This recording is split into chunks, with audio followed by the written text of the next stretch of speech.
বেশি না, মাত্র 4টি বাচ্চা আছে এখানে। আপাতত রাখার জন্য শখের বশে পোষা। আমার বাবু খুব ভালোবাসে, পাখি দেখতে খুব পছন্দ করে, তাই পোষা।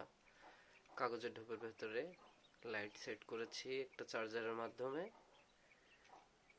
আর আমার বাবুর খেলনার ভেতরে খাবারের ব্যবস্থা করেছি। খাবার প্রায় শেষের দিকে। ওইটাতে আছে পানি।